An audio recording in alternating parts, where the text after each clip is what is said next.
Magandang gabi mga kambing makabunyog. Pasensya na.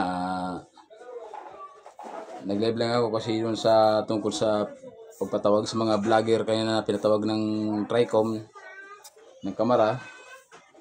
Yun nga, dahil nga sa fake news daw na gusto mangyari ng mga nasa kongreso, mapigilan ng fake news. Pero nung panahon na hindi sila ang biktima ng fake news, baliwala sa kanila. Halimbawa na lang kay BP Lane noon na grabe ang pambababoy kay BP Lane noon. Walang palagang kamara at senado.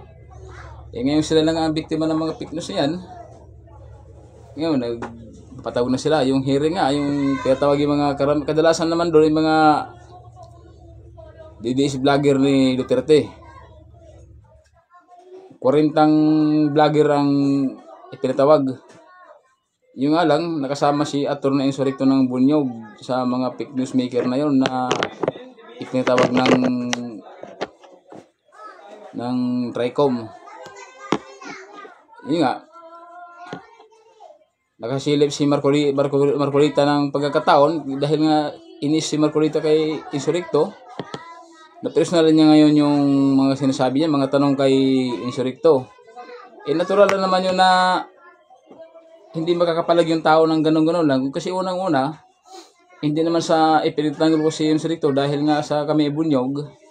Natural lang yun. Hindi niya balbarte yun eh. Wala siyang kakampi doon.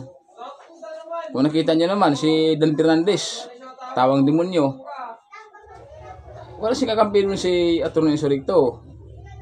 Natural lang yun na ang kinalabasan niya, mapapahiya siya, magiging tamimi. Pero dahil yun ay isa personal ni Marcolita dun sa rally ng INC na hindi lang siya nanglilinlang. Ang tanong dyan, hindi nga ba nanglilinlang? Ang nangyari nga doon, binibrinus niya yung mga sumama doon sa rally ng Iglesia ni Manalo no? Kung napanood nyo. Maaaring dito, yung mga galit kayo sa rito ng mga kakamping, maintindihan ko kayo kung kayo natuwa, pero okay lang yan. Ito naman ipinaglaban natin ay hindi para sa atin lang, ito ay para sa bayan at sa sunod pang henerasyon. Kung isipin nyo naman, sa lahat ng vlogger pinatawag, si Insurrecto lang ang dumalo. Tsaka yung dalawa yata yun, hindi pa DDS, yung dalawang vlogger na yun. Buti nga si Insurrecto. Sumipot eh. Si Vlogcaster, pinag-isipan pa daw. Ay mga vlogger at pinatawag, nagtago na. Kung saan nagkarating. Ngayon, isipin natin, walang kakampi doon si Insurrecto sa Tricom na yon. Siyempre, dahil sa gusto niyang maging malinis ang pangalan niya, sumipot siya sa Tricom. Ako naman ay membro ng Bunyog, pero hindi ibig sabihin na close ako kay Atty. Insurrecto. Hindi ako close. Minsan nakakausap ko siya, minsan hindi. Ako naman ay siyempre mahihain din akong tao. Lalo sa may mga mataas na katungkulan sa ating lipunan, hindi ko basta-basta na lumalapit. Pero sa tingin ko naman, mabuting tao si Insurrecto. Hindi ko siya sabihin na nagpalakas ako. Hindi ganyan kasi hindi ko talaga malapit kay Insurrecto. Sa totoo lang. Malayo ko doon. Maaring nakausap niya ako. Babay mga bagay na itinatanong siya sa akin. O mayroon ako itinatanong. Pero hindi sabihin na malapit ako sa kanya. Iba rin talaga yung mga malapit sa kanya. May mga nauna sa partido na to. Yung ipinaglaban namin. Itong pinaglaban namin, hindi lang para sa amin. Para to sa buong Pilipinas. Para sa bayan.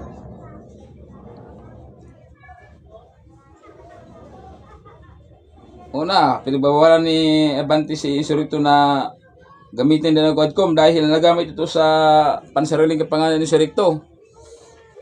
Iwan ko lang, di ko maintindihan kasi ako naman na hindi bugado, hindi mo talaga marunong sa batas, maaaring may nakaintindi lang kaunti. Pero maaaring hindi sinasadya ni Atty. Insurrecto na yung Quadcom na yan nagamit sa programa niya. Pero ang purpose nun, para mahihayag sa mga nanonood sa kanya o sa mga sambayan ng Pilipino na ito nangyari sa Pilipinas, pero wala naman siguro gano'n na gagamitin sa programa niya yung Quadcom. Alam si Bini Abante, ato sa Bantian, o yung mga vlogger na pinatawag nila, sumipot ba? Wala. Kung saan saan nagarating, dapat yun ang pirasahin nila. Ibang puto yung sinusurikto kahit paano. Dumalo sa, kung ano, di ba? Sa Quadcom na yan, o sa Tricom. Sabi naman ni Insurrecto, hindi siya manindigin dyan sa papatawag ng Tricom na yan. Maaari siya magsalita, pero hindi siya mag-grand standing.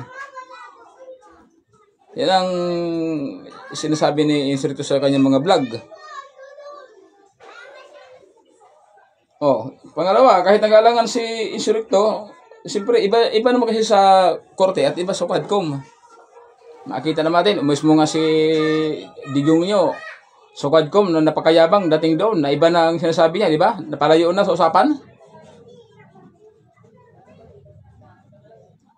Pero kahit nag-alangan si Insurrecto, kung sasabihin ng mga ibang mga vlogger na si Insurrecto yung nalamog sa Tricom, natural lang yun. Nasabi nyo lang yan kasi hindi kayo ang nasa katayuan ng Insurrecto. Madali magsalita kasi tayo ay hindi nakasalang sa ganung sitwasyon. Ay kung tayo kayo nakasalang, hindi natin alam kung ano masabi natin.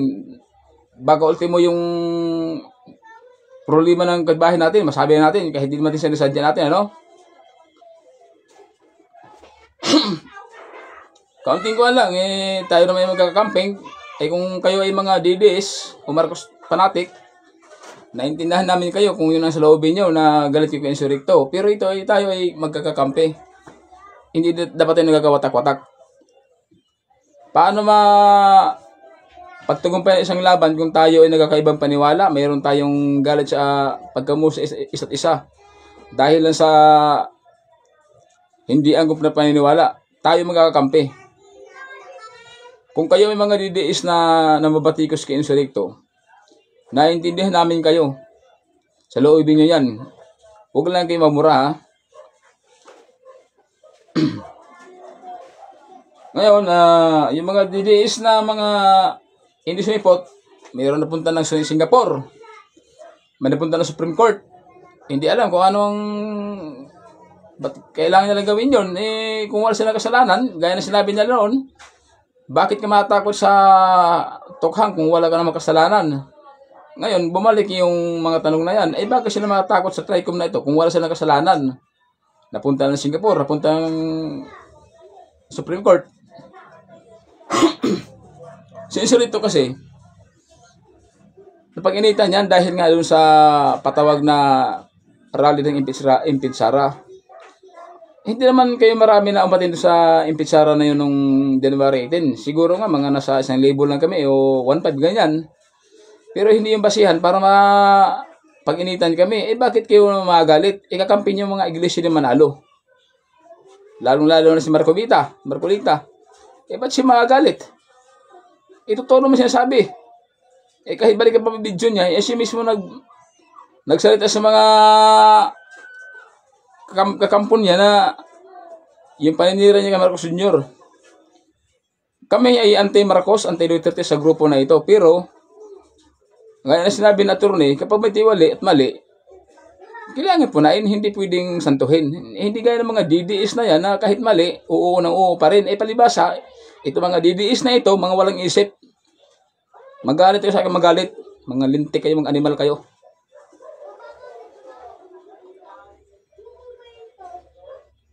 Ngayon nga, ipinaliwanag ni Insurrecto yung freedom of speech. Maliban doon sa pag-insulto, pag-umura, siyempre hindi ka, pagbabanta ng isang tao, dahil sa galit ka, hindi yung dahilan para gamitin mo ang freedom of speech. Ito naman si Del Fernandez, hindi ko alam kung ano bang iniisip nito. Patawa-tawa na nawala ng mga katawanan. Yung mga kuha niya dyan, pabida nila noon. Ngayon, wala na. Nahinto ni pabida nila na Impid Sara daw. Pelikula ka lang pala eh. Para ka din si Philip at si Ruben Padilla eh. Sabagay, medyo lamang ka naman kay Philip at Ruben Padilla. Kahit paano, may kaunting bilib din naman may sayo. O ganyan, pinrersonal ni Marcolita yung mga vlog ni Insurrecto noon. Kasama na doon yung sa Ipitsara, yung sa rally ng INC. Na English na Manalo. Pinrersonal na ni Marcolita. Ay kulang na lang kay Marcolita na manuntok ng tao. Eh siyempre hindi may pwedeng gawin yun. Siguro may balak si Marcolita na i-impeach, pa-contempt si Insurrecto. Hindi natin alam kung ano iniisip niya. Yun nga eh. Ito kasi mga DDS nito, pag sila ang nanira ng tao, pwede. Pero pag yung mga sa tingin nila hindi pabor sa gusto nila, hindi pwede. I-strike agad. Ganito mag-isip mga DDS. No? Palibasa kasi itong presidente natin, ubo ng tanga. Na, diba? Sabihin na natin. Takot si Marcos Jr. sa mag-amang bigong nyo. Kasi, yung usap-usap sa dayaan. Eh kung isipin nyo, ba't siya matakot? Kung nandaya si Marcos Jr., natural nandaya si Sara. Alam nga naman sila nandaya lang. Anong kinakatakot niya? Pero maganda rin ito na ipatawag si Atty. Inso para magkakaalaman. Eh, siyempre, natural. Hindi dyan nabilong si Insurrecto.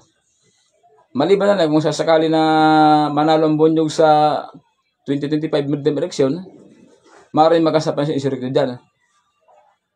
Pero kung ang gusto niya yung mga maka-China pa rin naman mabatas, ay pagkita dyan, damay-dami na tayo dyan.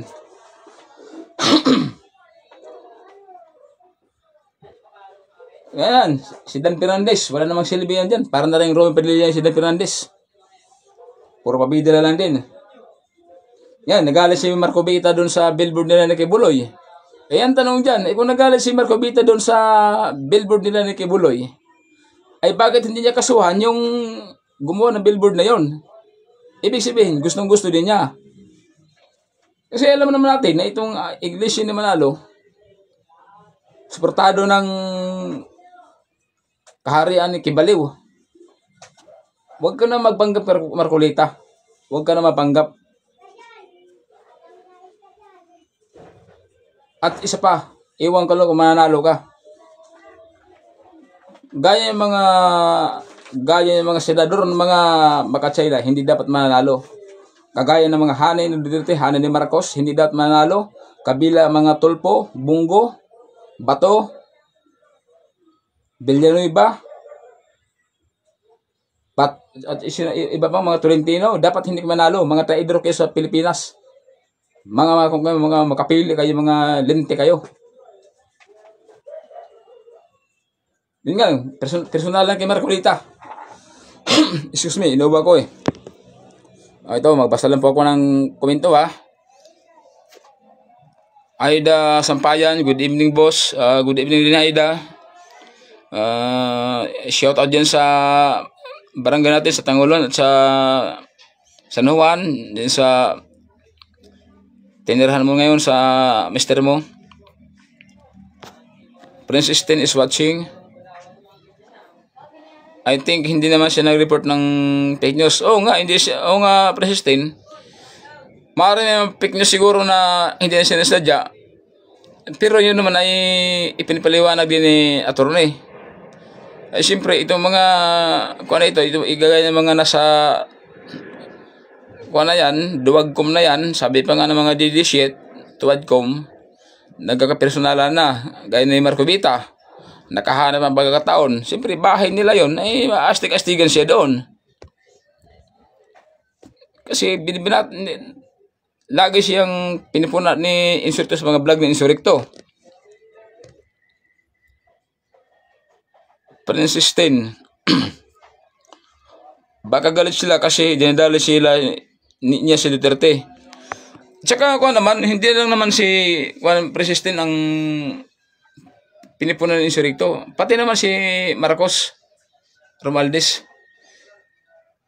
May mga kakamping pa nga na nagalit kay Insurrecto kasi si Insurrecto daw ay maka Marcos, maka Romualdez.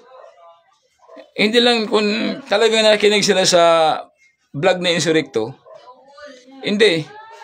Lagi ni Insurrecto pinipuna si Marcos Jr. at si Romualdez. Ay lalo ng mga Duterte. Walang pinipili si Insurrecto. Pero kung marami sa mga kakamping natin ay pinaira lang galit na hindi natin alam kung saan galing, eh talagang matuwa dahil sa pangyayari.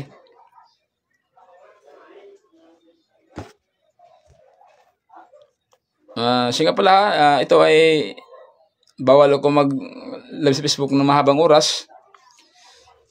Ipinaliwanag ko lang yung side ko, yung opinion ko tungkol sa kay Insurrecto.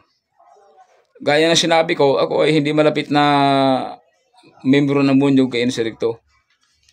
Malayong malayo ako. May mga araw lang na nakakausap ko siya,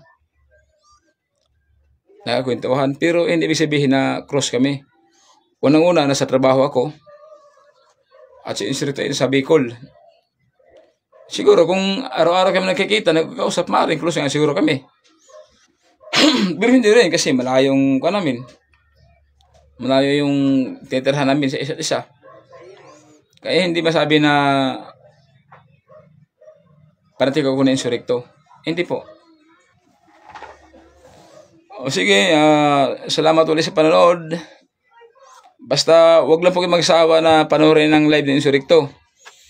At saka pala sa midterm election, wag niyo kalimutan itong itong partido na to, Bunyog 87 ni Insurrecto, at yung mga senador na karapat-dapat sa Senado, kagaya nila Kiko Pangilinan, Chel Jokno, Bamakino, Loco Espiritu, Pras Castro, Sani Matola, Calio de Guzman, Heidi Mendoza, Arlen Brosas,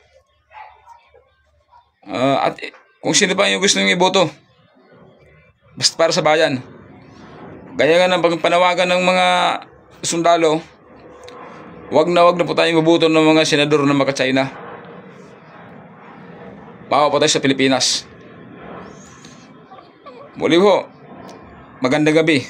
Salamat sa panonood.